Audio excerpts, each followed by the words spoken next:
আসসালামু আলাইকুম।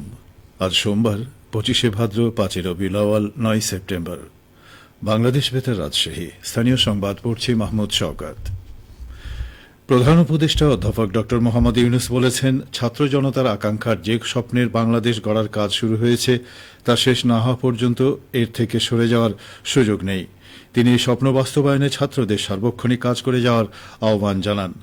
গতকাল রাজধানীর তেজগাঁওয়ে প্রধান উপদেষ্টার কার্যালয়ে ছাত্র সংগঠক এবং বিভিন্ন বিশ্ববিদ্যালয় ও কলেজের ছাত্র প্রতিনিধিদের সাথে এক মত বিনিময় সভায় প্রধান উপদেষ্টা কথা বলেন।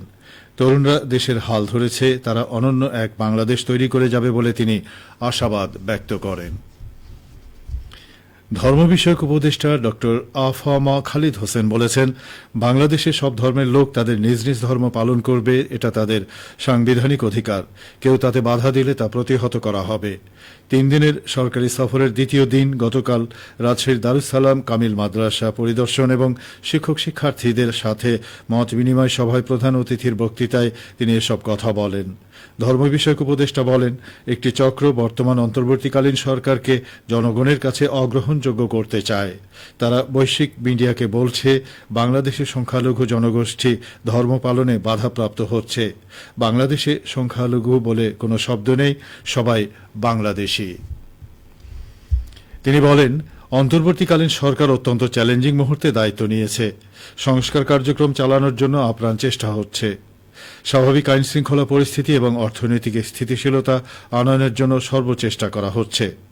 তিনি আরও বলেন, সকল ধর্মের মানুষ যেন ভালোভাবে নিজ ধর্মীয় আচার অনুষ্ঠান পালন করতে পারে সে বিষয়ে লক্ষ্য রাখতে হবে। আসন্ন দুর্গাপূজাকে কেন্দ্র করে যে কোনো অপ্রীতিকর ঘটনা ঘটলে কঠোর ব্যবস্থা নেওয়ার পাশাপাশি সুবিচার নিশ্চিত করা হবে।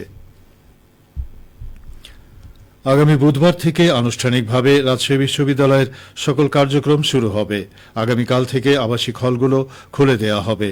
গতকাল সন্ধ্যায় উপাচার্য ভবন লাউঞ্জে অনুষ্ঠিত বিশ্ববিদ্যালয় সিন্ডিকেটের এক জরুরি সভায় এই সিদ্ধান্ত গ্রহণ করা হয়। সভায় সভাপতিত্ব করেন সিন্ডিকেট সভাপতি ও উপাচার্য অধ্যাপক সালেহ হাসান নকিব। সভায় সিন্ডিকেটের সদস্যবৃন্দ উপস্থিত ছিলেন। রাজশাহী বিশ্ববিদ্যালয়ের হিসাব পরিচালক এবং 2টি আবাসিক হলের প্রভোস্ট নিয়োগ করা হয়েছে। গতকাল বিশ্ববিদ্যালয়ের উপাচার্য অধ্যাপক ড সালেহ হাসান নকিব তাদের নিয়োগ দেন। এদিকে নিয়োগের আদেশ জারির পর হিসাব পরিচালক পদে নিয়োগপ্রাপ্ত মার্কেটিং বিভাগের অধ্যাপক মোহাম্মদ নির্ঝর রহমান দায়িত্বভার গ্রহণ করেন। অন্যদিকে নিয়োগের আদেশ জারির পর রাবির 2টি আবাসিক হলে নতুন প্রভোস্ট দায়িত্বভার গ্রহণ করেন। এরা হলেন বেগম খালেদা জিয়া হলে দর্শন বিভাগের অধ্যাপক ড শারমিন হামিদ ও তাপসী রাবেয়া হলে ফার্মেসি বিভাগের অধ্যাপক ড তারান্নুম নাজ। চাঁপাইনবাবগঞ্জের সীমান্ত এলাকার 790 জন দরিদ্র মানুষকে বিনামূল্যে চিকিৎসা সেবা ওষুধ দিয়েছে বিজিবি। গতকাল চাঁপাইনবাবগঞ্জস্থ বিজিবির 53 ব্যাটালিয়ন সদর উপজেলার নারায়ণপুর ইউনিয়নে এই সেবা প্রদান করে। এছাড়াও সীমান্তবর্তী এলাকায় বসবাসরত জনসাধারণকে স্বাবলম্বী করার লক্ষ্যে সেলাই মেশিন বিতরণ করা হয়। এদিকে সীমান্তবর্তী এলাকায় মাদকদ্রব্য চোরাচালান ও গরুসহ অন্যান্য দ্রব্য চোরাচালান রোধ এবং অবৈধ পারাপার বন্ধের লক্ষ্যে স্থানীয়দের সঙ্গে মত বিনিময় সভা অনুষ্ঠিত হয়। সভায় বক্তব্য রাখেন 53 বিজিবির অধিনায়ক লেফটেন্যান্ট কর্নেল মোহাম্মদ মনিরুজ্জামান। এ সময় উপস্থিত ছিলেন 53 বিজিবির উপ অধিনায়ক মেজর আসরারুল হক, মেডিকেল অফিসার ডাক্তার ফুয়াদ কবির সহ স্থানীয় জনপ্রতিনিধিরা। চাঁপাইনবাবগঞ্জের গোমস্তাপুরে কৃষি প্রণোদনার আওতায় ক্ষুদ্র প্রান্তিক কৃষকের মাঝে বিনামূল্যে মাসকলাইয়ের বীজ ও রাসায়নিক সার বিতরণ কার্যক্রমের উদ্বোধন করা হয়েছে। গতকাল উপজেলা পরিষদ চত্বরে এই কার্যক্রমের উদ্বোধন করেন গোমস্তাপুর উপজেলা নির্বাহী অফিসার নিশাত আঞ্জুম অনন্যা। চলতি অর্থবছরে খরিফ 2 মৌসুমে কৃষি প্রণোদনা কর্মসূচির আওতায় মাসকলাই ফসলের আবাদ ও উৎপাদন বৃদ্ধির লক্ষ্যে কৃষকের মধ্যে সার ও বীজ বিতরণ করা হচ্ছে। উদ্বোধনী দিনে বোয়ালিয়া ইউনিয়নের কৃষকদের এই প্রণোদনা দেয়া হয়। উদ্বোধনী অনুষ্ঠানে জানানো হয়, গোমস্তাপুর উপজেলার 8 ইউনিয়ন ও 1 পৌরসভার 1100 জন ক্ষুদ্র প্রান্তিক কৃষককে এই কর্মসূচির আওতায় বিনামূল্যে মাসকলাইয়ের বীজ ও সার দেয়া হচ্ছে। প্রতিজন কৃষক 1 বিঘা জমির জন্য 5 কেজি মাসকলাইয়ের বীজ, 10 কেজি ডিএপি ও 5 কেজি এমওপি সার পাচ্ছে।